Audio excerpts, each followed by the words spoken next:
Bem-vindos ao Veredito Podcast. Meu nome é Paulo Bilinski, sou delegado de polícia aqui no estado de São Paulo, deputado federal pelo PL. E hoje o nosso convidado, João Mazieiro. Meu irmão, prazer, muito obrigado. Aqui. Eu que agradeço pelo convite, sempre uma honra. O João é o meu advogado, mas, né, o currículo dele é muito maior. Fala um pouquinho aí, João. Mais uma vez, obrigado, Paulo. Chamo isso, João Mazieiro, sou advogado há 10, 11 anos. Sou advogado na área criminal e digital. E a gente se conheceu mais ou menos por isso, né? Um pouquinho de cada. E estamos aí. Cara, quem nos apresentou foi o Diego, sim, que é um amigo em comum, o Diego Del Rio. Um super abraço pra você aí, meu irmão. Daqui a pouco você vai entrar aqui no podcast também, que seu horário é um pouco mais concorrido. E eu tenho que gravar pro seu podcast também. Vamos fazer um collab aí. A gente estava na época com muito problema de Instagram, cai conta, não cai conta, tal. E aí o Diego falou, ó, tem um amigo meu, cara, o cara é pica, tal. Pô, bom pra caralho, conversa com ele. E a gente virou amigo, você fez vários cursos de tiro, pô, um grande atirador. Atiro pra caralho, né, Paulo? Grande atirador. O professor é bom, né? Grande atirador. E aí a gente começou a trabalhar juntos em algumas questões aí de direito digital. E a última delas, a mais recente, é que o Instagram e o telefone da Carla foi sequestrado, né? Exato. Foi um negócio o muito golpe louco. da portabilidade, né? Cara, eu não sabia que era tão fácil você se apossar das informações de uma pessoa como foi feito. Uhum. E aí, toda a sua experiência como, né, advogado, somado ao direito digital, somado às inovações que a criminalidade proporciona, é um negócio que gera uma série aí de tarefas novas no dia a dia, né? Quem te segue no Instagram vê, cara, volta e meia, pra mim já apareceu até no Explorar. Ah, é? Você ali, tipo, contando algum caso, alguma coisa assim. Oh, legal. E mais recentemente, né, eu te apresentei pra Lara, Sim. né, que é uma pessoa que a gente tem um carinho gigantesco e que tava passando por uma situação que eu cheguei pra ela e falei assim, meu, você quer resolver? Então, ó, esse cara aqui vai te ajudar a resolver. Uhum. Né? E vocês se deram super bem, né? Estão trabalhando juntos aí em várias coisas. Como que você entrou no direito digital e existe direito digital? Bom, cara, o direito digital, você fez direito, você sabe disso. A gente não tem essa matéria, né, na grade curricular. Na época que eu fiz não existia. Na minha também não. E ontem eu falei isso no meu Instagram, numa caixinha de pergunta. Alguém perguntou, como que eu estudo direito digital e tal. Eu falei, ó, isso não faz parte da grade. E teve uma pessoa que mandou um direct e falou assim, na minha faculdade agora vai começar. Então eles vão criar um tópico especial para falar de direito digital, que eu achei meio exótico. Porque na prática, como é que funciona? A gente estuda direito penal, direito civil, etc. E aí você traduz isso para o direito digital. Isso aqui é um contrato de prestação de serviços. Exato. Aí muita gente fala, os crimes digitais. O que são crimes digitais? É qualquer tipo de crime praticado por meio informático. O exemplo clássico que eu dou é cheque sem fundo é o crime de estelionato, artigo 171. Certo. Mas um exemplo da Carla. Quem que tem cheque hoje em dia? Mas é um exemplo que a gente aprende na minha época da faculdade. Mas, por exemplo, a Carla, que teve o Instagram hackeado, o que as pessoas fizeram? Apresentaram um plano de investimento que você dava R$1.000 e a pessoa ganhava 2, e as pessoas que caíram no golpe achavam que era a Carla. Então isso é um crime também de estelionato. A única diferença do cheque sem fundo é que ele é praticado por meio digital. É um crime informático. Só isso. Então, como que eu entrei nessa área? Em 2018, nós tivemos um cliente, nosso primeiro cliente do mundo dos influencers, né, por assim dizer. Ele teve um problema de rede social, que tinha um hater profissional que falava que atacava ele o tempo todo. O que é um hater profissional? Hater profissional é um cara que... Você já lançou curso, algo do tipo? Você já fez tráfego pago, sabe? Não, tráfego pago... Mas tráfego pago você vê quando a propaganda começa a acontecer muito. Então eu sou um hater profissional. Eu olho você, Paulo, eu sou do mesmo nicho que você, sou professor de concurso, e eu aproveito o teu tráfego pago. Como é que eu faço isso? O ser humano, por si, ele gosta de desgraça alheia. Então ele gosta de acompanhar novelas. Então eu falo assim, galera, vocês viram aquele delegado, o professor de direito penal? Vocês sabiam que ele, em 2015, foi investigado por ter estuprado uma aluna? Aí a galera, estupro de aluna, quem que é esse cara? Aí a galera da audiência dele começa a ver você. Só que a sua audiência começa a saber desse bafafá e passa a acompanhar a novela no Instagram daquele hater profissional. Nesse período, como você tá com o tráfego pago em alta, tá surfando muita gente na tua linha, as pessoas começam a ver essa polêmica e começam a olhar ele em vez de olhar você. É uma loucura, mas funciona. E esse Então, cara, ele basicamente, ataca a pessoa você atacar uma pessoa para trazer o tráfego pago daquela pessoa para o seu perfil. de graça, só criando uma novela. E aí eu começo a te atacar e nesse meio tempo, o que esse cara fazia especificamente? Ele fazia o seguinte, um cara famoso do mercado financeiro, que ensina como ganhar dinheiro. Ele, o hater profissional, dizia, esse cara ficou rico não com o mercado financeiro, ele é piramideiro. Ele pratica pirâmide. Aí as pessoas, pô, esse cara pratica pirâmide, ele começava a falar muito disso. E aí a audiência do atacado começava a olhar dele. Nesse meio tempo, na sequência de stories que ele atacava muita gente, ele lançava um curso. Quer aprender mais sobre... Compre e lançava curso de R$89, R$1.089 até R$50.000. E as pessoas compravam. E ele mostrava os ganhos dele todo final de mês. Ele faturava 8, 9 milhões de reais. Era um absurdo. E então ele virou um hater profissional. Ele cria polêmica o tempo todo. E aí, na época, esse cliente nos procurou pra gente fazer um boletim de ocorrência. Porque quando ele imputou um crime falso, dizendo, esse cara pratica pirâmide, Calúnia. pirâmide é crime de calúnia. Nós fizemos um BO pra ele de calúnia, na época. E aí... resolveu esse BO, o hater profissional foi ouvido em delegacia e falou, não, isso é um personagem, eu não acredito no eu não acredito. Ele deu pra trás. Meteu cara, esse meteu essa. louco. Isso é um personagem que eu criei pra aumentar a minha audiência, não significa que eu acredite isso nele, pediu desculpa, o meu cliente falou, cara, queixa crime, deixa pra lá, vou gastar dinheiro com isso não, passou. 1 ano e meio depois, esse cara voltou a atacar o meu cliente. O piramideiro, esse cara tá rico. O cara deu a tinha volta. um ciclo, né? Passou os 6 meses do prazo decadencial, né? Que a gente sabe que acaba. E ele voltou a atacar. E aí a gente denomina esse tipo de gente de hater profissional. Esse cara nos procurou, esse influencer, de novo. E aí ele falou, agora o buraco é mais embaixo. Eu tô com um problema civil, que eu quero a indenização, e um criminal, que agora eu quero ir pra creche crime. E aí nós começamos a advogar pra ele. Só que desse cara, ele puxou um outro. De repente a gente tava advogando pros grandes players do mercado financeiro, que tinham sido atacados por aquele cara. Então a gente tem 4 ações cíveis e 4 queixa-crimes contra ele. De 4 pessoas diferentes 4 que pessoas foram diferentes atacadas pelo e hater. já ganhamos 2. Quem tá assistindo deve saber quem é esse hater profissional. Eu não sei porque eu não acompanho o mercado financeiro. Comentários. Mas comentem aí, porque daí eu volto no vídeo e assisto e vou saber quem que é. Mas esse caso deu muita polêmica, saiu na mídia na época. E aí... Aí você ficou famoso. Comecei a ficar famoso por causa disso. Mas o que acontece? Aí a gente teve que abrir um braço no nosso escritório, né? O nosso escritório é eminentemente criminal. Aí quando começou a surgir essas demandas, ele falou, pô, não vou perder essa oportunidade, eu preciso trabalhar nessa área também. Eu acho que aqui já dá pra desmistificar um pouco a questão da advocacia criminal. Sim, né? O cara acha que é a porta de cadeia, Eu diria que 99% das pessoas que não conhecem, né? Mas que falam assim, o que faz um advogado criminal? Defende bandido. É isso que as pessoas pensam. Então, existe um braço da advocacia criminal que, na verdade, atua pela proteção das pessoas que estão sendo vítimas de crimes como, né, crimes de ação penal pública condicionada ou ação penal privada. Sim. Você precisa de um advogado para atuar. E até mesmo ação penal pública incondicionada, que é aquela cujo titular é só o Ministério Público. Exemplo. Mas esse atua como assistente de acusação. E faz muita diferença. Eu e o Matheus, que é meu sócio, a gente atua num caso que, inclusive, o falecido é um parente dele.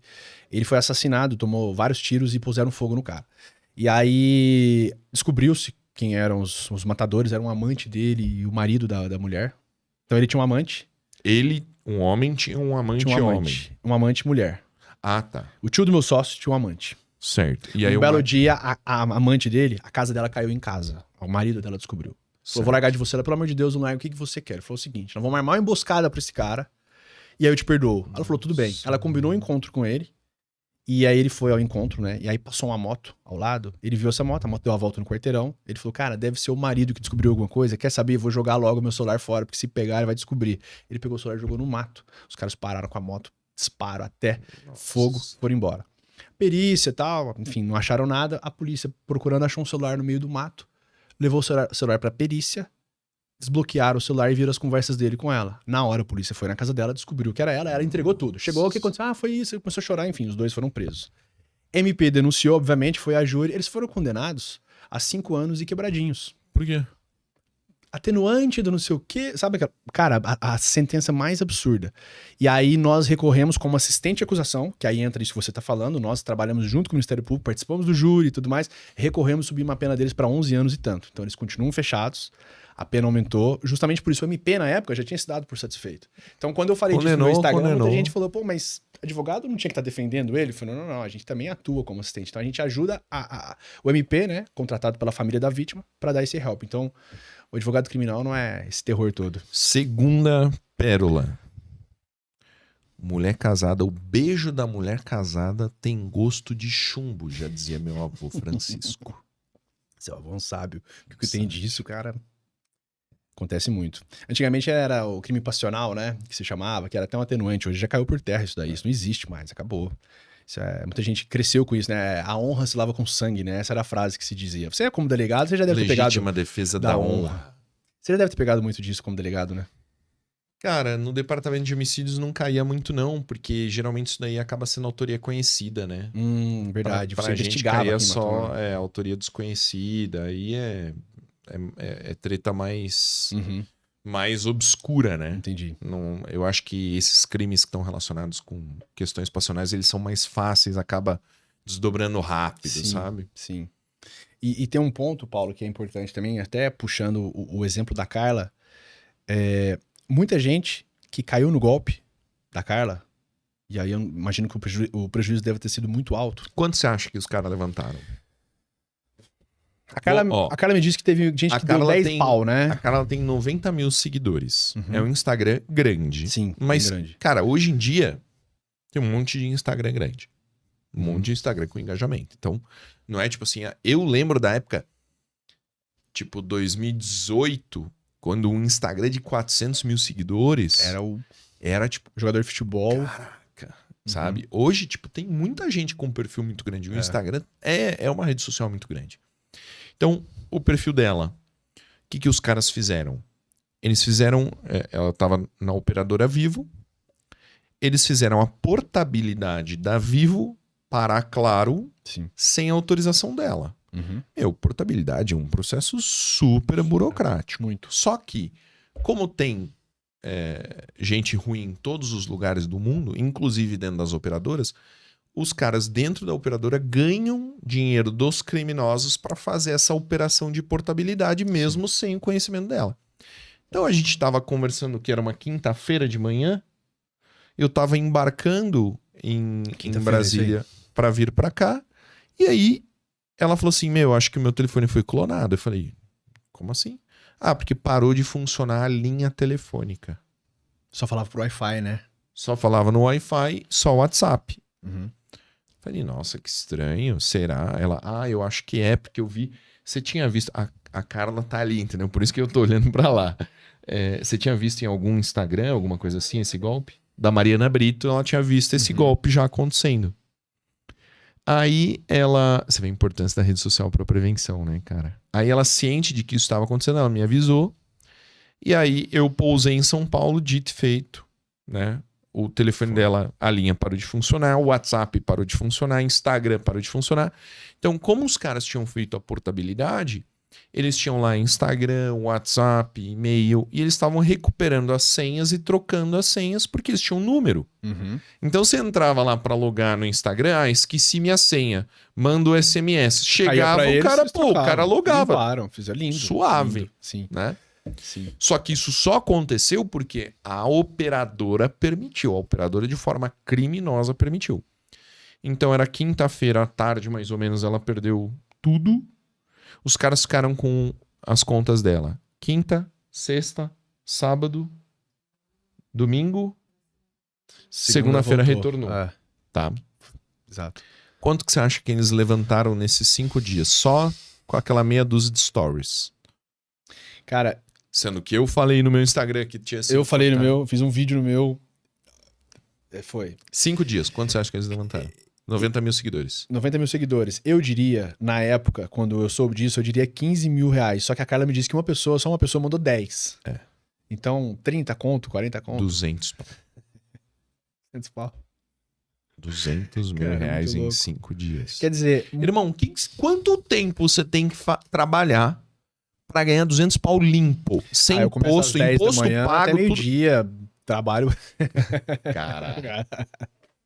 Não, tá maluco, cara. 200 pau limpo, sem imposto, sem nada. Um dia eu falei disso com a Lara falou que ela viu uma entrevista de um cara que caiu, foi pego, um cara de uma quadrilha, modo antigo de dizer, né, uma associação para o crime. Ele foi pego nisso, esses golpes de hacker. Ele falou assim, ó, eu não tá certo o que eu fiz, mas eu não ganhei nada em cima também daquilo que não quis crescer. Não vou nem entrar A galera nisso que daí. caiu nesse golpe, meu amigo, achando que vai mandar 5 pau pra cara pra ganhar 10. Não existe isso. Por que ele não fica com dinheiro próprio e ele mesmo fatura? Mas o ponto é, no meu Instagram, quando eu fiz o vídeo da Carla, teve gente que segue a Carla e veio falar comigo e falou assim, Carla, já que a Carla não me responde, o negócio é o seguinte, eu vou responsabilizar ela também. Ela tem responsabilidade, né? Eu falei assim, minha filha, a Carla é vítima tanto ou mais do que você me desculpa, mas a Carla não tem nada com isso. É alguém que está se passando por ela. Você manda 5 pau quer ganhar 10, você manda 1.000 quer ganhar 2, tá louco? Então, resumindo, muita gente perguntou isso pra mim, se a Carla tem responsabilidade. Sério? Zero responsabilidade, não tem. Mas, veja só, eu entendo a cabeça da pessoa que acha que a Carla tem responsabilidade, porque essa pessoa ela achou que ia ganhar o dobro. Ela confiou. A pessoa achava, entendeu? Uma pessoa que acha nisso, que vai ganhar o dobro. não é uma pessoa normal, né? Então ela não tem responsabilidade alguma, né? Vítima tanto quanto. E aí, de novo, quem praticou o crime é o crime de estelionato, padrão. A única diferença é que tem um aumentozinho de pena, porque ela atinge mais pessoas, enfim. Tem uma lei de 2021 que os crimes praticados por meios informáticos têm uma pena triplicada, né? Mas a pandemia pra cá intensificou muito esse crime. Então, mas é que tá. O fenômeno criminoso ele é constante. E migratório. Uhum. Então, na pandemia, dava pra roubar celular? Não dava. Não dava pra achar cheque sem fundo, porque já ninguém Né? usa mais. Não dava pra vender droga, né? Não dava pra roubar negócio, né? residência. Uhum. Meu, o ladrão tem que comer também, né, Joe? O Consegue ladrão jogo. vai fazer alguma outra coisa. Aí começou a aparecer essas E oportunidades. o problema é que, aí. por mais que se fala, as pessoas não caem, né, cara? Impressionante como é que cai nisso. Então, mas desde que eu entrei na polícia, quando as pessoas iam fazer boletim de ocorrência de golpe, eu sempre falava, a melhor coisa que você pode fazer é tentar falar com o maior número de pessoas. Uhum. Você tem rede social? Fala na rede social. Eu não tenho rede social. Fala na igreja. Vai no culto lá e fala pro pastor, caí num golpe aqui, queria avisar as pessoas. Tem que se falar sobre isso. Eu mesmo não conheci esse golpe do... Hoje é swim swap, né? Uhum. SIM swap. Da portabilidade, Da né? portabilidade. Eu não conhecia, eu fui conhecer depois. Ele é um dos mais recentes que tá acontecendo. Eu sabia que era possível, mas eu não sabia que era tão fácil. E o Instagram, o que ele acontece? Antigamente, o hacker, quando ele acessava, a gente tem mais de 200 ações no escritório desses casos. 200? Contra o Facebook. Acho que nós somos o primeiro do estado de São Paulo a litigar contra o Facebook e estamos entre os 3 maiores do Brasil de ações contra eles. De volume de ação? Volume de ação. Os caras te amam, então. Eu adoro, né? Ver o time do escritório já... A gente tem um taxista que vai lá na sede deles só pra notificar, já sabe. Os caras já até sabem. Tem a mulher que já recebe, carimba, coloca assinatura, tudo certinho. Mas qual que é... As ações giram em torno de ou hacker, ou conta que é derrubada injustificadamente. Sofri. Ou terceiro, que é essa questão da portabilidade, que tá acontecendo bastante. Seja o hacker, ou seja a questão de portabilidade... O Facebook, que é quem gera o Instagram, ele é obrigado a devolver o acesso à tua conta na medida em que o sistema dele foi falho. Sim. E uma das defesas que o Facebook fazia à época era o seguinte: o Paulo teve o Instagram hackeado. Aí eles falavam assim, mas o Paulo não ativou a autenticação de 2 fatores. Mas ora, se isso fosse o cadeado da segurança, então por que não é automático? Mas E muitas pessoas que autenticaram 2 fatores fatores caíam. Não protege. Não protege.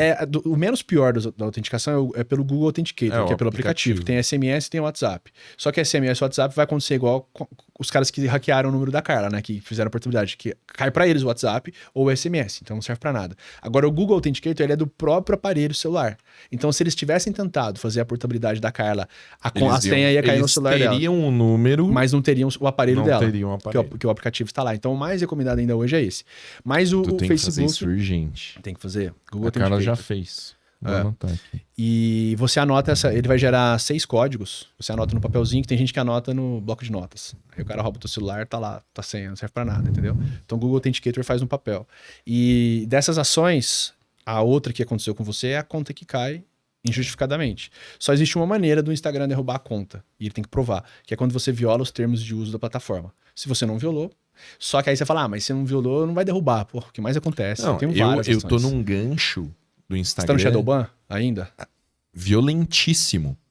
Porque eu publiquei o vídeo do Lula falando não é do confisco, mas da poupança, né? Seria o equivalente a um confisco da poupança. Era direcionar o dinheiro do FGTS para financiar, acho que a Argentina. Eu não tô conseguindo lembrar agora porque faz tempo. Daquelas maluquices. Cara, o FGTS é poupança do povo. Sim. Você Claro. trabalha, você recolhe o fundo de garantia por tempo de serviço, que quando você é demitido, tem um dinheirinho ali, né? Que é seu, Sim. que está guardado. Não é a favor do país, né? Não, o teu não é dinheiro, um do teu prêmio. trabalho. Não, calma aí. O Estado põe a mão no bolso e te dá um dinheirinho. Ô, você perdeu o emprego, toma aqui um dinheirinho pra você. É uma poupança. Não, aquele dinheiro foi descontado de você, do empregador, né? Aquele dinheiro você já poderia ter usufruído dele, mas não, criou-se uma poupança. Isso é poupança. Usar o dinheiro do FGTS para outros é confiscar a poupança. Não, isso é fake news. Porra. Fizeram isso com você, de fake news? Aí, cara, quando a pessoa vai me seguir no Instagram agora, você tem certeza que você quer seguir o Paulo Bilinski porque ele divulgou fake news, não sei o que, não sei o que lá.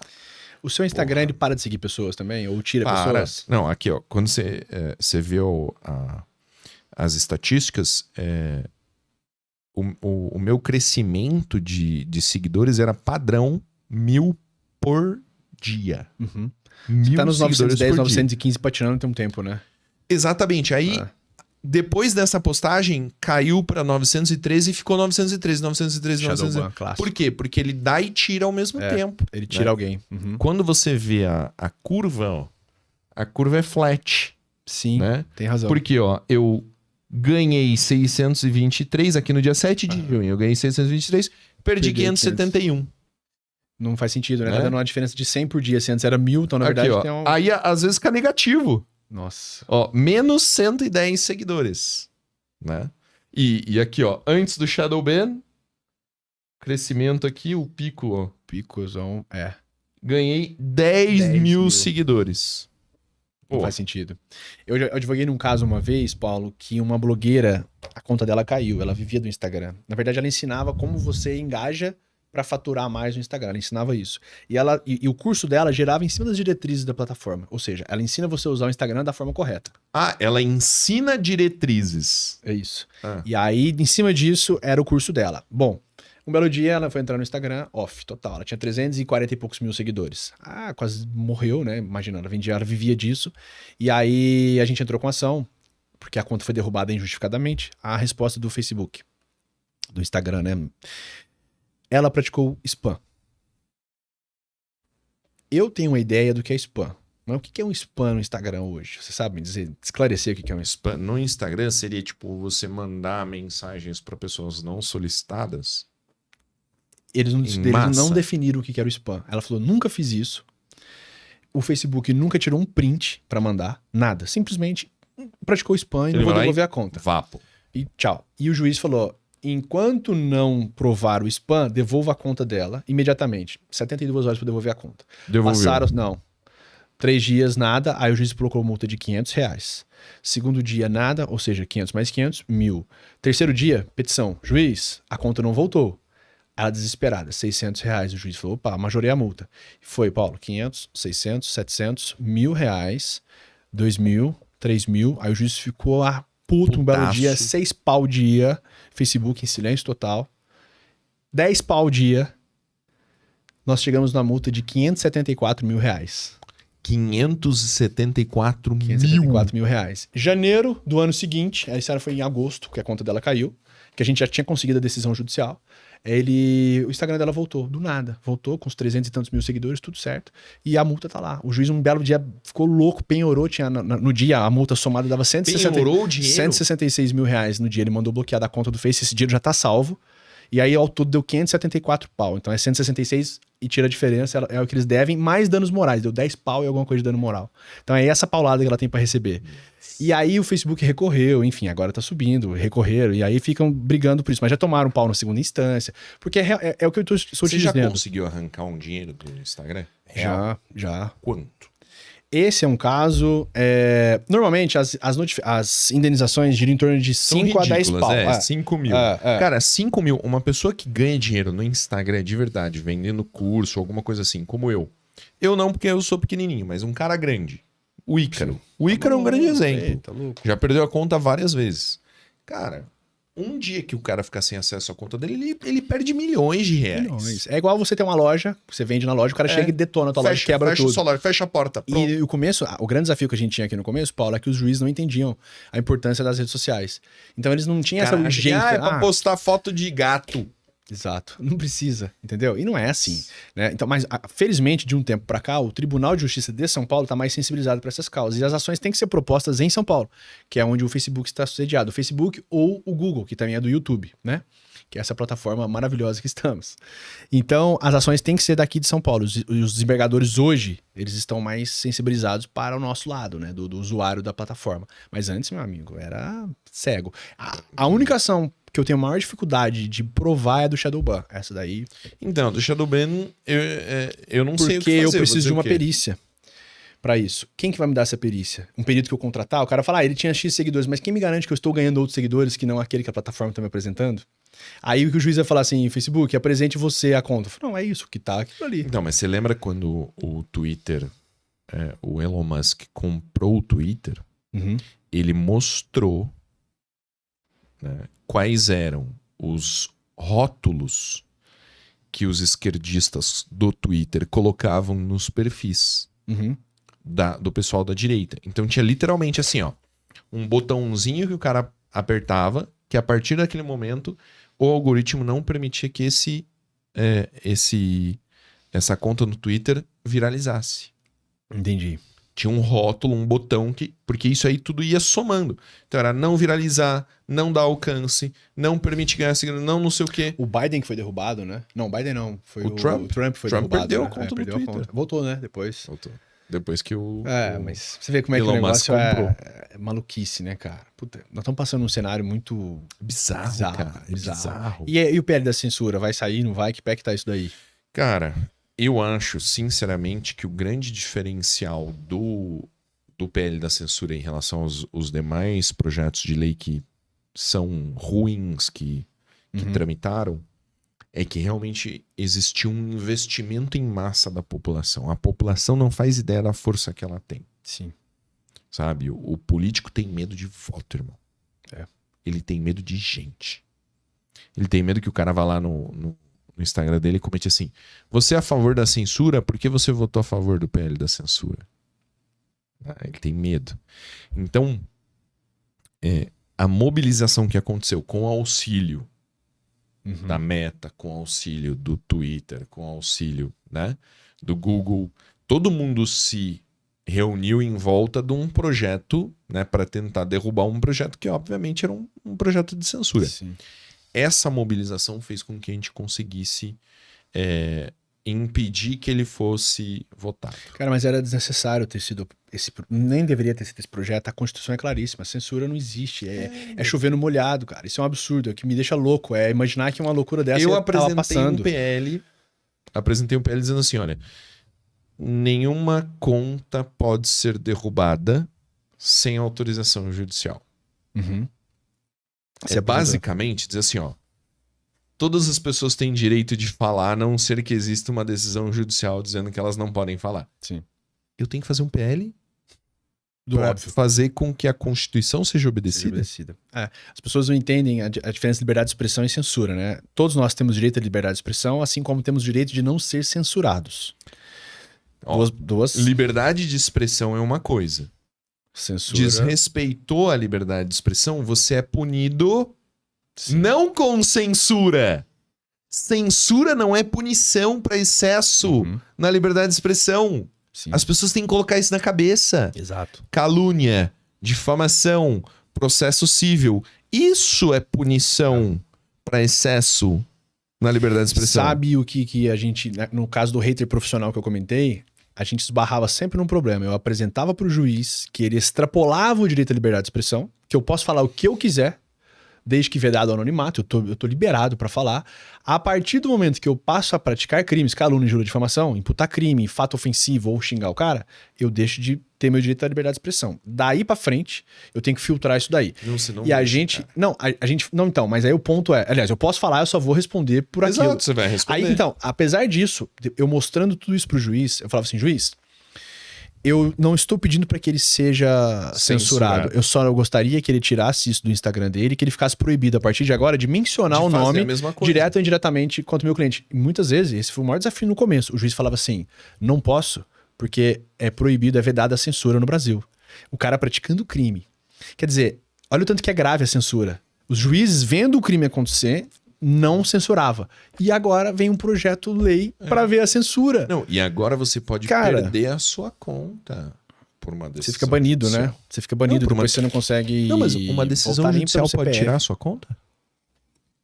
Você entendeu que veja, uma decisão judicial que retira uma rede social é exatamente a mesma coisa que uma decisão judicial que impede a fala. É a mesma coisa. Eu nunca consegui derrubar uma conta. Derrubar. Olha, esse cara tem que cair a conta. Nunca consegui. Eu já consegui... Você tinha que fazer o cara postar um certo meme. Postar um memezinho. Falar mal de certa pessoa. Não é o caso, né? E aí o juiz, a defesa, por outro lado, o que ela fala? Se eu estou defendendo o hater profissional, ele diz que é, primeiro, liberdade de expressão e, subsidiariamente, ainda que não seja liberdade de expressão, vem a segunda tese, o meu direito de opinião. Uma coisa é eu dizer, eu não gosto da aula do Paulo. O curso do Paulo é uma porcaria. É meu direito de expressão e meu direito de opinião. Ponto. Agora falar, o Paulo atira em pessoas no curso dele, já é um fato ofensivo. Não faz o curso do Paulo porque, ele tem o costume de acertar os alunos. Exato. Aí já é outra história, entendeu? Até porque é um fato mentiroso. Se fosse verdade, aí tudo bem. Ainda se fosse verdade, eu poderia falar, mas não é. Então, aí eu extrapolei minha liberdade de expressão ou a minha opinião. É só isso que tem que entender. Mas, cara, censura é um negócio muito grave. Quando eu mostro pro juiz que tem crime, o juiz ainda fala, eu não posso fazer nada porque é censura. Então, não deveria ter sido discutido isso. A mesma regra, né? Cada cabeça, né? É complicado. Como é que você lida, assim, do ponto de vista pessoal, como ser humano? Como é que você lida com a instabilidade, a insegurança do judiciário? A insegurança jurídica produzida pelo judiciário. Cara, eu... Como ser humano, assim, tipo, você põe eu sou o verdadeiro ser humano médio de bom senso. Eu tenho, pra você ter uma ideia, bom, você sabe disso porque você é delegado. Advogado criminalista, via de regra, ele tem um viés ultra protetivo. Sim, esquerdista. Total. Eu não sou. Nunca fui. E eu já fiz parte de uma comissão de direito penal em que eu fui convidado a me retirar porque eu me recusei a assinar uma carta de repúdio à morte daquele Lázaro que aterrorizou Goiás. Comigo. Fizeram uma nota de repúdio, eu era um dos que tinha que assinar. E nessa nota dizia o seguinte, começava assim a história. A caçada a Lázaro é um fracasso, tal qual o governo Bolsonaro. Começava desse jeito. Você tá brincando comigo. Não. Isso era uma comissão da OAB? Comissão da OAB, penal. E no final, os caras diziam assim, o Lázaro, depois de acuado, com fome, muitos dias na mata, deveria ter sido resguardado os direitos humanos, a liberdade de não sei o quê, o contraditório, ampla defesa. Aí eles falam assim, que acuado, qual que era a lógica do artigo? Que a polícia deveria ser mais técnica, mais bem preparada, acuá-lo, prendê-lo e executar o que devia ser executado dentro dos trâmites da lei. Meu amigo, criminalista fala isso. Mas, bicho, esse cara matou gente pra caralho. Ele tava numa caçada, matando tudo que tava pela frente. Ele levou 4 pessoas pra fazer ritual no meio da mata. O cara era um demônio, era louco. E as pessoas conhecem. E eu falei, não assino. Logo, semanas depois, eu fui convidado a me retirar e tudo bem, até logo, passar bem. Trabalhei na Lava Jato 4 anos. Em 4 ações penais diferentes. 2 na fase de inquérito e 4 procedimentos, né? 2 inquérito e 2 ações penais. Os 2 inquéritos nós arquivamos. As 2 ações penais, uma morreu. E a outra foi pra Salvador, porque foi pro eleitoral, enfim, não virou nada. Quando o Lula foi... E eu vi o Lula, eu participei de reunião, de audiência, eu tava numa audiência em que o Lula era réu. O dia que o Lula foi condenado pelo Moro, eu estava em Curitiba. O Sérgio Moro, quando ele soltou a nota na imprensa, era 1h58, saiu no UOL. 2 horas começou uma audiência em que tava o Cristiano Zanin como advogado E a notícia vazou, começou o foguetório lá fora da Justiça Federal, que o Lula havia sido condenado. Eu participei disso tudo, cara. Quando a Lava Jato ruiu, ilegalidades, foro, prerrogativa. Essa tese já vem sendo discutida faz 1 milhão de anos, desde que a Lava Jato nasceu. Só que eles deixaram o bicho crescer tanto e, estrategicamente, eles decidiram contrário a Lava Jato. E aí os criminalistas, cara, pularam dessa altura. Eu deveria ter ficado feliz, mas você perguntou pra mim pessoalmente como é que eu convivo com isso, cara, eu sofro pra caralho, porque eu acho muito maluco isso, cara. Eu não consigo separar, entendeu? Esse tipo de coisa. Essa semana um amigo delegado, ele postou uma foto falando sobre um julgado em que foi preso X mil quilos de cocaína, que a polícia achou uma ilegalidade, por isso, por conta de uma nulidade, caiu toda a operação. Meu amigo, nulidade é o amigo do criminalista, é o que eu sempre busco, eu estudo bastante criminalidade, nulidade, e eu discorro sobre isso. Mas, pessoalmente, cara, é uma vergonha. Por conta de uma entrada, de uma suspeita infundada, cai toda... E aquela droga que tava ali? Ela não existe. Não existe. Então, eu tenho uma amiga delegada também, ela fala, você é o criminalista mais polícia que eu conheço. Eu defendo bandido, eu defendo inocente e defendo suspeitos, eu defendo de tudo. Mas eu sei separar muito bem, então eu nunca comprei esse barulho que a galera compra. Você não se tornou esquerdista para poder conviver com a realidade. Eu sou extremamente profissional, cara. O cara pode chegar aqui agora e falar, ó, trafiquei, tinha uma tonelada, meu amigo, vou advogar pra você, vou dar o meu melhor, vou buscar a tua absolvição, mas passar pano pra nego que pratica crime, veja bem, coitadinho, não é assim não, cara. É rigor da lei, entendeu? Eu trabalho, faço meu trabalho da melhor maneira que eu posso e acho que estamos caminhando bem, você conhece o nosso trabalho, você pode atestar. Não é porque eu tô dizendo isso que eu não trabalho frouxo, mas pessoalmente, cara, não compro esse barulho de jeito nenhum. E até deveria um pouco, às vezes, porque os colegas acham que eu sou... que tá na profissão errada. Eu não tô, cara. Eu sou ser humano e sou advogado. Eu sei vestir eu não sou o tempo todo advogado. Então eu tenho senso de crítica, né? Como pessoa e como advogado. Então eu não misturo as coisas. Eu fico pensando, é como se você... Se o advogado criminalista ele fosse um médico que ele tem a opção de tratar a doença ou dizer assim, não, a doença não é uma doença. Exatamente. Né? Exatamente. Não é porque você vai tratar a doença, né, que você vai dizer assim, ó, a doença não existe. Não, a doença não existe. A doença é do bem. Né? Exatamente. Cara, a doença venceu. A doença é do mal. Né? A gente vai tratar e tal. Assim, claro. Né? Pode ser que o cara morra, mas assim... Não, a doença é do bem. É importante, tem o seu papel na sociedade. Tem que ser preservada. A doença cisgênero, ela se identifica como uma doença do bem, então a gente tem que respeitar. Não é assim, meu. É isso aí, a analogia perfeita é essa. E como é que você dorme defendendo o bandido? Eu viro geralmente pro lado de cá, porque do lado de cá eu ainda tô um pouco ruim no meu ombro, então eu viro pro lado esquerdo, abraço no travesseiro e durmo normal, cara. Sem mais novidade. Um dia de trabalho.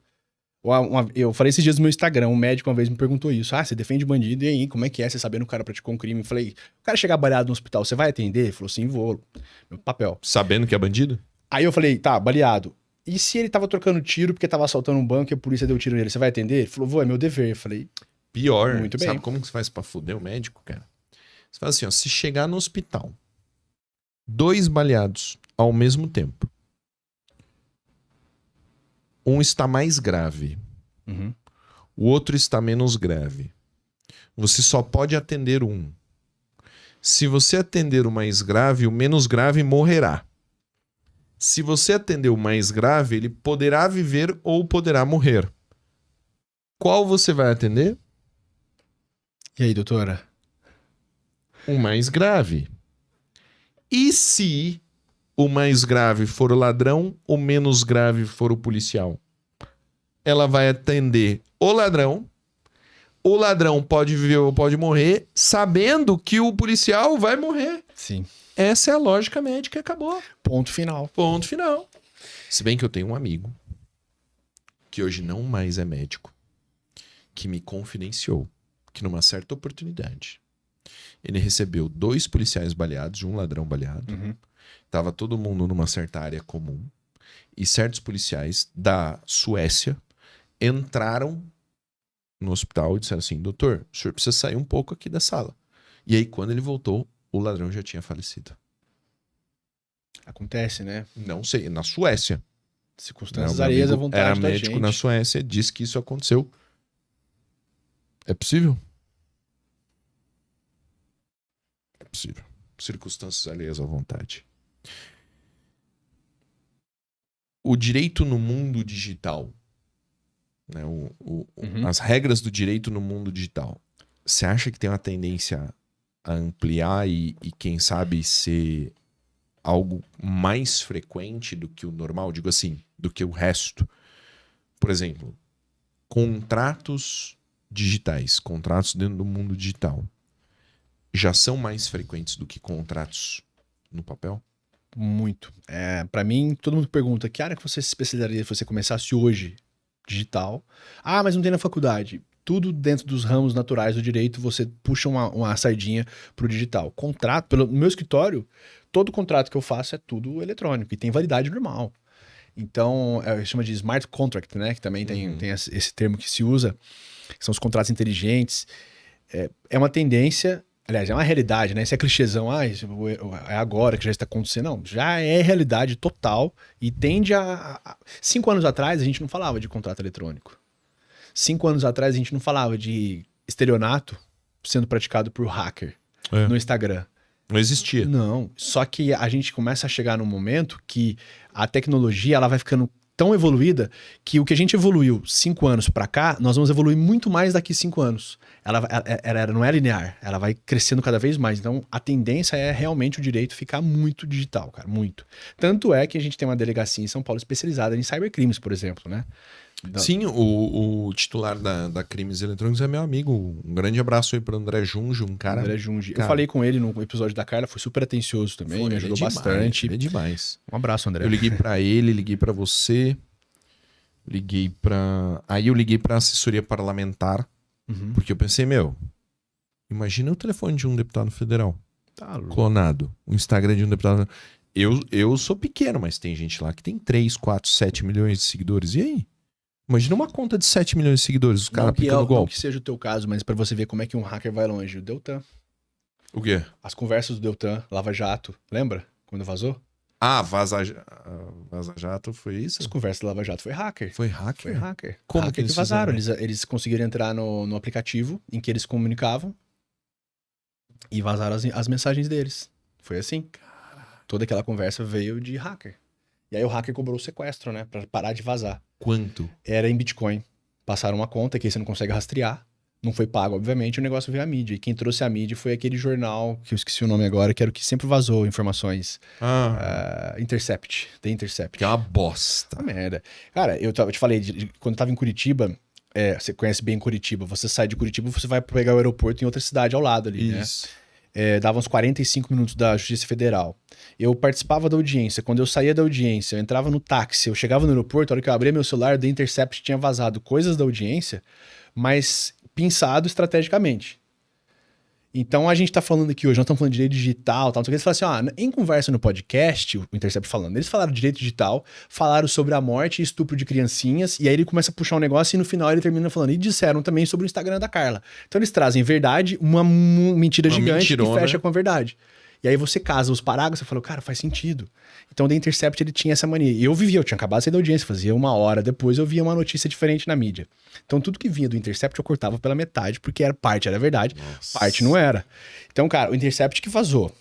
O hacker, quando caiu o Deltan. E aí, meu amigo, aquelas mensagens lá, aí criminalista é um prato cheio, né? Ah, cadê a paridade de armas? Juiz comunicando com o MP. Como é que era o Zanin como advogado? Cara, o Cristiano, a minha primeira audiência criminal... Eu só vi ele no avião uma vez. Deltão, né? Cara, ele tava apavorado. Ele tava apavorado. Sabe? Já tinha formado a fila pra embarcar. Né? Tava todo mundo na fila. Antes de começar a embarcar, ele veio com 3 caras.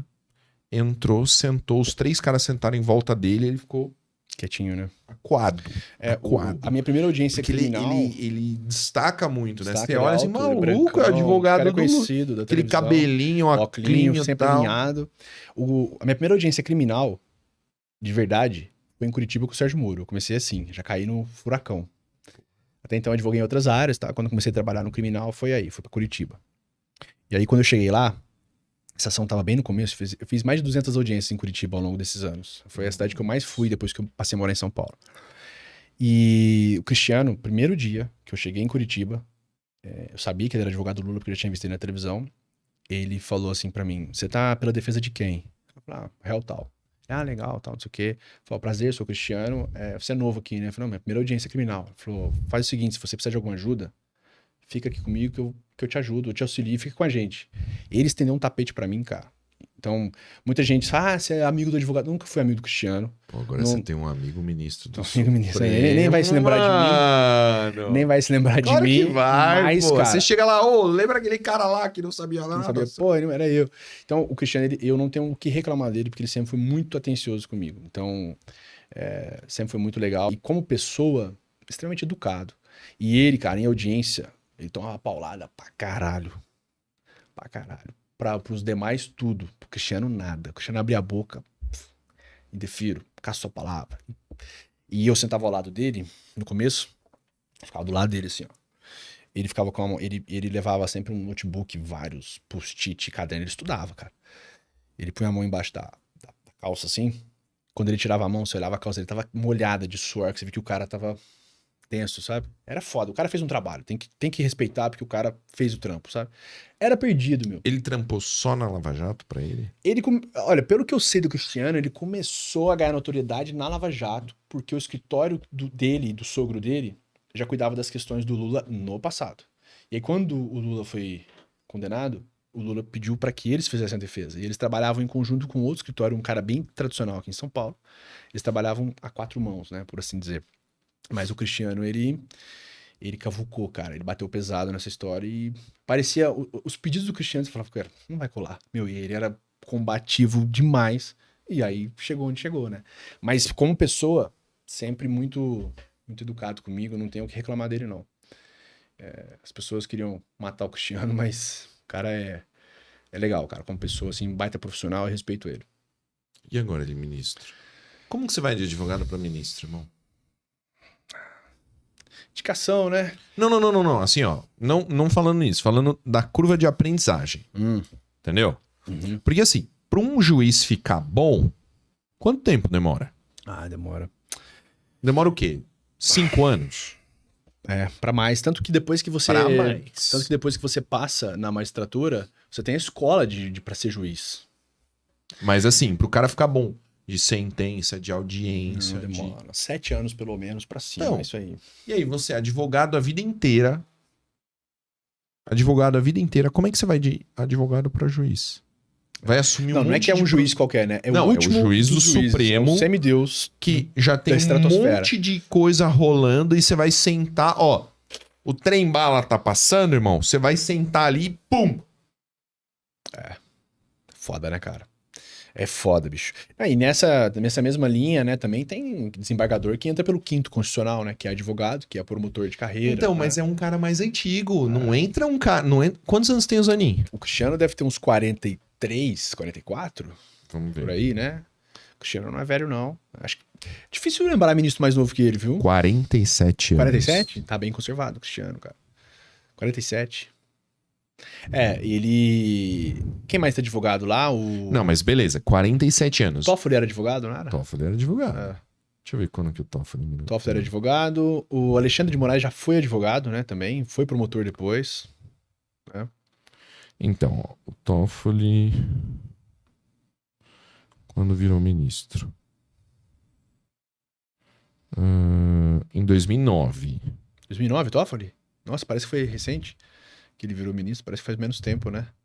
Vamos ver, idade. 55 anos hoje. Nossa, 2009 ele virou ministro. São 10, 14 anos. Mais novo que o Cristiano ele era. 55 hoje... 36. 30. Não, 30 e... Quanto dá, cara? 55 menos 2009 para 41 anos. Sua idade, Paulo. Não, eu tenho Tô de 37, sacanagem. mano. Não, eu tenho 37 ou 30? Não, eu tenho Paulo 36. tá 34. É a barba que te Cara. envelhece. É difícil, velho. Difícil. O Cristiano, o mercado criminal, vamos dizer assim, né? Vibrou com a entrada dele, porque ele sempre prezou pelas garantias, era o que ele sempre batia. Mas agora o game é outro, meu irmão. Agora ele não é mais advogado. Teve alguém na sabatina que falou assim: se você cumprir tudo que você tá falando aqui na sua sabatina, você vai ser o primeiro ministro a entrar lá e fazer o que realmente cumpriu. Eu falei, pô, é verdade, né? Porque você chega lá, muda o jogo, né? Infelizmente. Claro, E tomara que não. Se o Cristiano for o que ele é, cara, tá ótimo, mas é complicado, né? Agora, me estranha também as votações, tá? A votação que foi dada, eu achei que ia ser mais proporcional, mais voto contra, eu imaginei. Por quê? Porque o quê? Eu achei que ia ter mais voto contra. Ué, mas você acha que não começa ali já? Primeiro, a gente fez o presidente do Senado? Não. Então quer dizer que a gente já tá perdendo. Você entendeu? Eu acho que nunca teve, né, uma sabatina que foi reprovada, né? Acho que eu vi isso por cima, não tem... Você chega lá meio que já... Eu não sei. Tá passado, né? Não conheço a história, mas olha só. Se a gente não fez o presidente do Senado, quer dizer que eles já tinham maioria para fazer o ministro do STF. Uhum. Então quer dizer que já era certo. Aí beleza, se é certo, você vai votar a favor ou contra? É. Se você tem foro privilegiado, ele que vai assumir suas picas lá na frente. O sistema é errado, né, cara? O Claro. modo ali tá... Não, ele não é errado.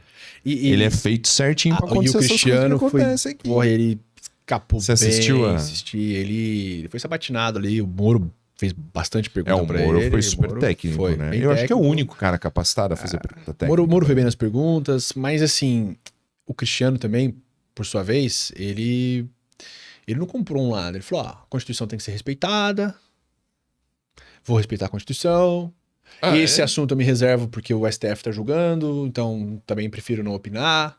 Ele foi muito bem preparado, entendeu? Ele fez ele dava uma pincelada e... Cara, por incrível que pareça, eu assisti muito, eu sigo muito a política, não sigo, mas assim, eu gosto de assistir os atos políticos de outros países que eu respeito. Você já assistiu uma sessão do parlamento inglês? Irmão, aquilo ali é política de verdade. Não é... É discussão real. De alto nível. Uhum. Sabe? De alto nível mesmo. Os caras debatem. Você já assistiu uma sabatina de ministro da Suprema Corte americana? Nossa, essa é braba. São dias, né? É um tesão de assistir. Dias, cara. né? É um tesão. O cara pergunta: ministro, o que é uma mulher? Como assim? E o cara Veja tem que bem. responder, meu. E aí ele E dentro continua disso tem um monte de apertando, pegadinha, né? continua Então apertando. quer dizer que... E pau. ele continua apertando e batendo, apertando e batendo. Então, Eu assim, tive- é lindo de ver. Eu tive a oportunidade de Eu vi trabalhar... umas perguntas pro Moro, umas perguntas pro Zanin, que eu não sabia, sabe? tinha pergunta meio assim, o senhor vai continuar favorecendo o ex-presidente? Já que o senhor falou, não vou. Tipo, Aí você acha que ele vai falar assim, vou? meu brother, meu É, faixa. Não vai, não vai. E tomara, Ó. cara, que o Cristiano vá bem aí no STF, enfim. Desejo sorte pra ele, mas só fechando esse negócio que você falou dos Estados Unidos, em 2018, Você trabalhou lá, mano. trabalhei 11 dias em Washington, no FBI e no DOJ, que é o tipo MP deles. No, né? Department of Justice. Era um caso na época da Braskem, foi desdobramento da Lava Jato. A Braskem é um braço da Odebrecht e tiveram alguns leniência nos Estados Unidos e tal, e algumas pessoas foram investigadas, entre elas um cliente que era do escritório que a gente trabalhava. E eu estive lá. Cara, a preparação para um interrogatório do DOJ, meu irmão, Como é que... É em inglês? é tudo em inglês. O meu cliente, ele era inglês. Ele é inglês, né? Óbvio, não tá vivo. Mas ele veio pro Brasil aos 3 anos de idade, então ele fala português perfeitamente, assim como ele fala inglês, porque os pais eram ingleses, então ele a segunda língua dele, ou a primeira, enfim. Mas a primeira instrução que nós demos para ele foi o seguinte: considerando que você tá no Brasil, embora você seja inglês, mas considerando que você tá lá desde os 3 anos de idade, nós vamos fazer uso de uma intérprete. A pergunta vai ser feita, você vai entender a pergunta, só que você vai formular ela bem enquanto ela refaz a pergunta em português, que é um tempo para você ganhar. E a gente preparou ele assim. Óbvio que da metade para frente ele já estava respondendo direto, porque ele pegou o fio do negócio, a gente preparou ele bem. Mas nós fomos de apoio, porque a gente tem a OAB, nós não temos o bar, né, que é a OAB deles, então eu não posso advogar lá. Só que assuntos que seriam tratados lá poderiam implicar no Brasil. Então você tinha que estar por A dentro. gente tinha que estar por dentro, então tivemos que estudar tudo. Cara, a preparação dos americanos versus a do Brasil, meu irmão, Era foda, era uma mesa inteira, os caras vinham com carriola de processo, botava na mesa e sabatina pesada. E o advogado sócio desse escritório grande pra caramba, que tem em Nova York, tem em 7 países esse escritório. A sede fica em Nova York e em Washington.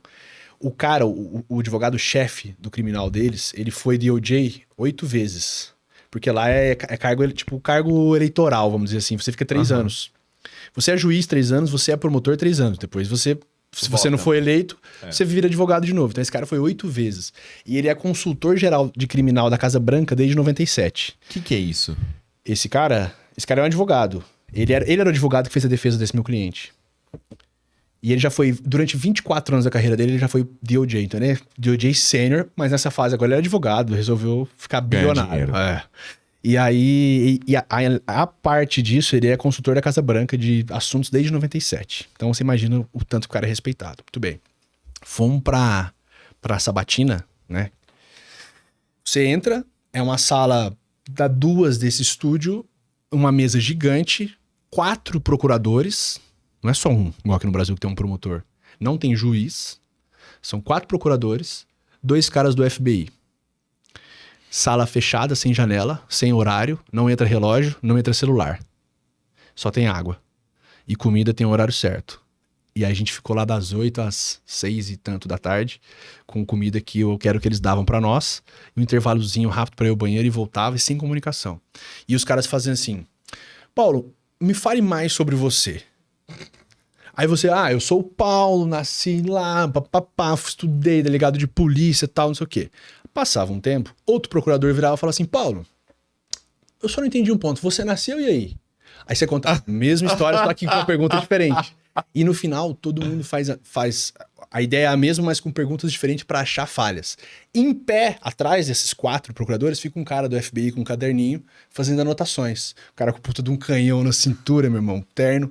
E aí ele falou assim, só quero esclarecer uma coisa aqui. E aí você veio do Paraná para São Paulo.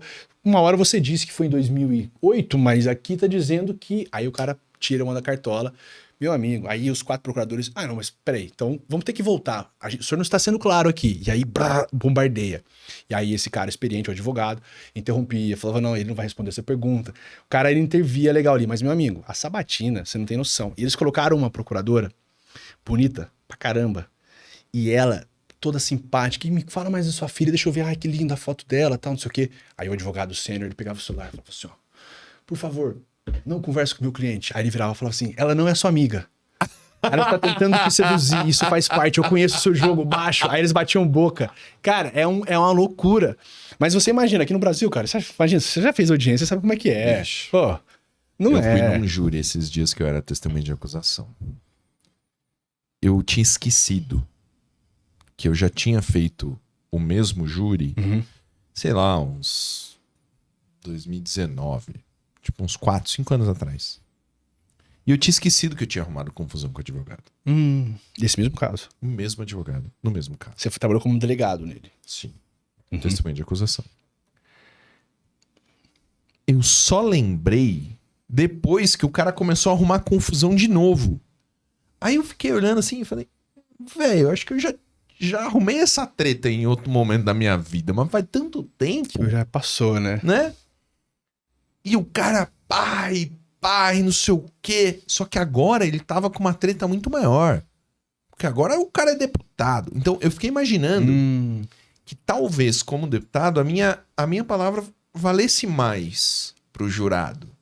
Eu acho que não é muito frequente que um delegado, deputado é testemunho de acusação. Normalmente é o vendedor da esquina que viu alguma coisa, né? Entendeu? Então eu pensei assim, deve ter mexido, né? Com a estratégia do cara. E ele tava, tipo assim, enfurecido, querendo arrumar confusão comigo, querendo arrumar você como confusão. testemunha. E eu como testemunha, eu tipo, Diogo, acha, velho. É só os fatos. Falando do meu trabalho aqui e tal, né? Mas aí eu lembrei que a primeira vez ele queria me desarmar. Porque eu tava de trampo, eu tava no meio do plantão. Sim. Lógico que você vai armar. Audiência Tá louco. A polícia não te libera do seu plantão porque você tem audiência. Você vai no meio do plantão e alguém te cobre. E tal, vai de viatura pra chegar mais rápido. Vai de viatura, então eu cheguei, eu tava equipado, tal, coldre, não sei o quê. E ele, não, porque tem que desarmar, porque tá coagindo. Eu falei, ô, segura a calcinha aí, mano. Para, pelo amor de Deus, né? E aí ele começou a arrumar confusão de novo. Só que aí ficou claro que naquele júri ali, o papel, né? O teatro que ele tava fazendo era muito teatral. Isso fica piegas demais. Não cola. Eu acho que até assim, eu comecei a tirar sarro da cara dele. Aí eu acho que os jurados meio que deram uma...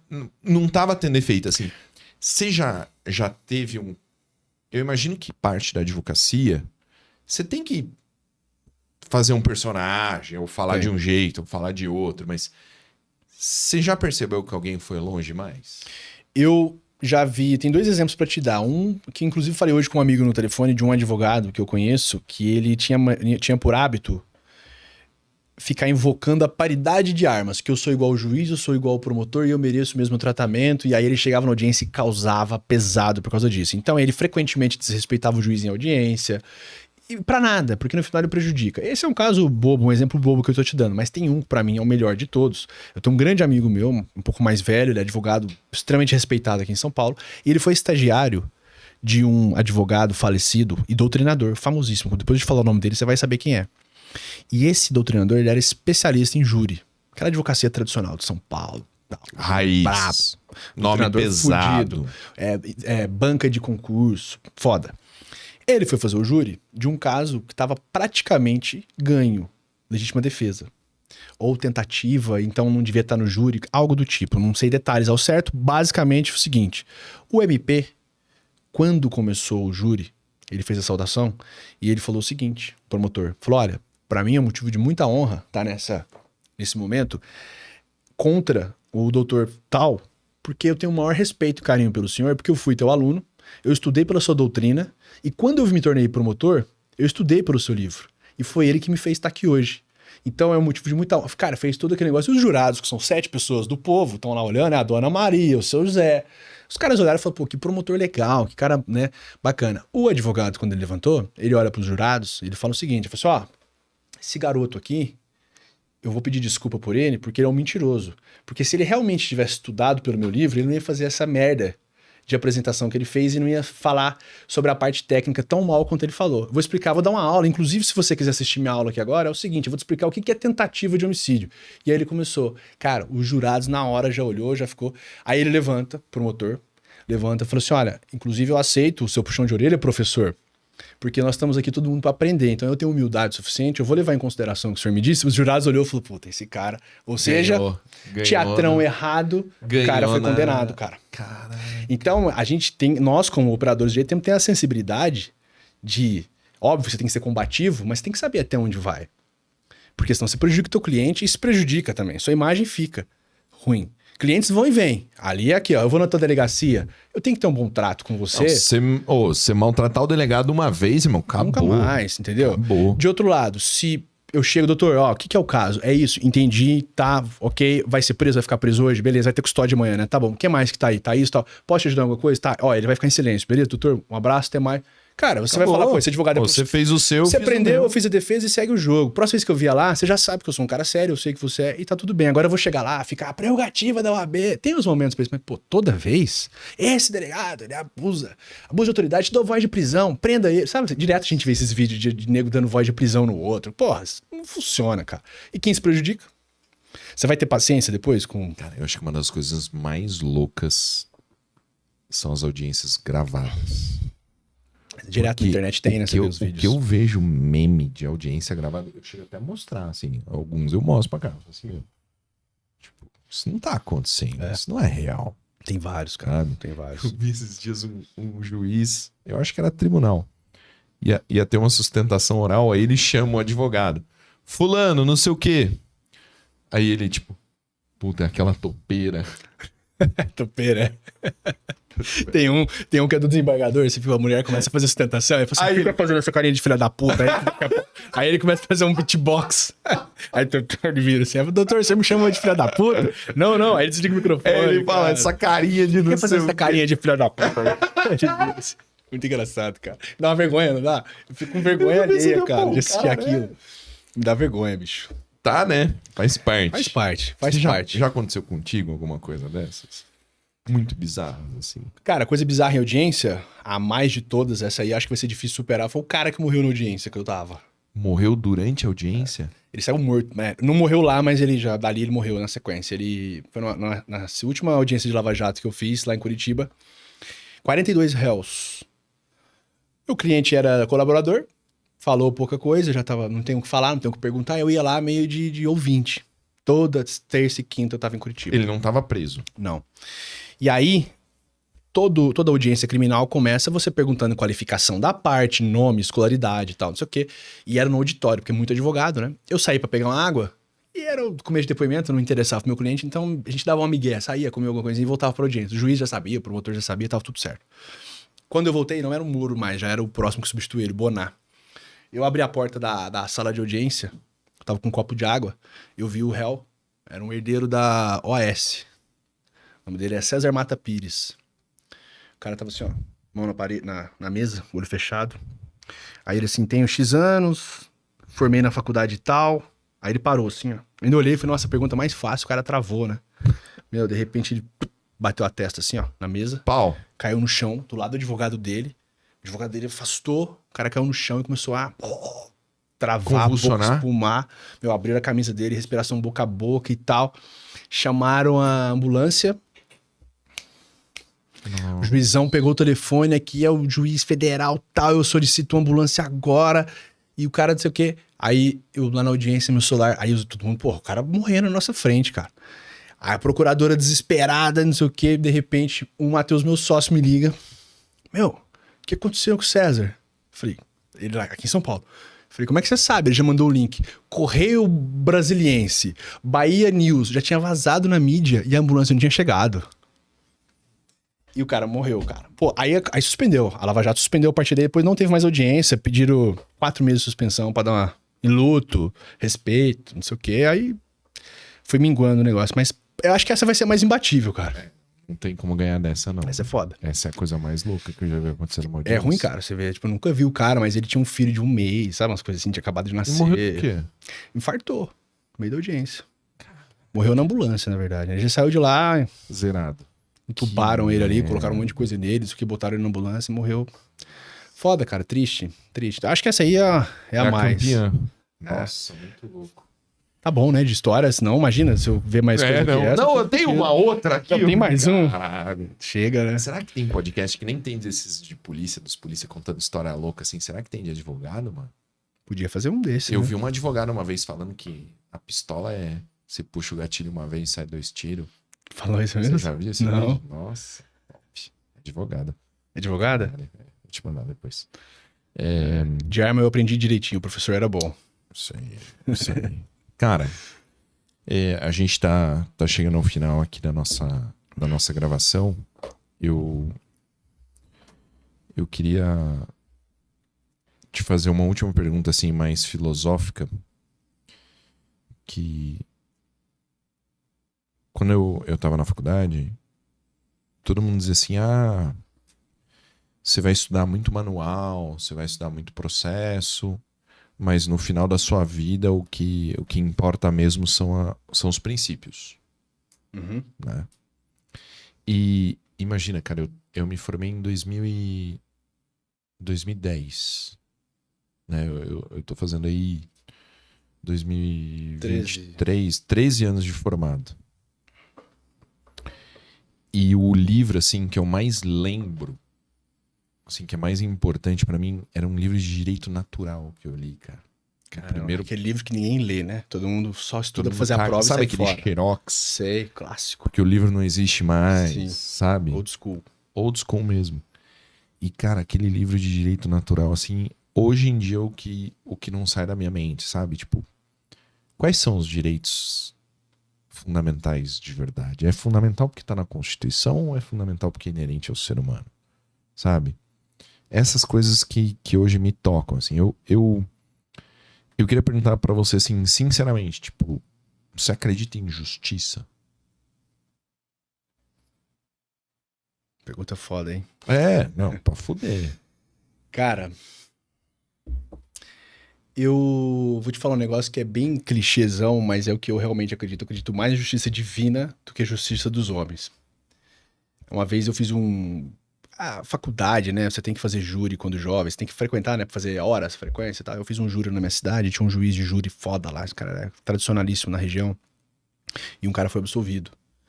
Só que ficou aquele negócio mandrake, sabe? Todo mundo sabia que o cara tinha matado, mas os jurados compraram barulho e tal. E ele fez essa ponderação. Ele falou: o senhor foi absolvido na justiça dos homens.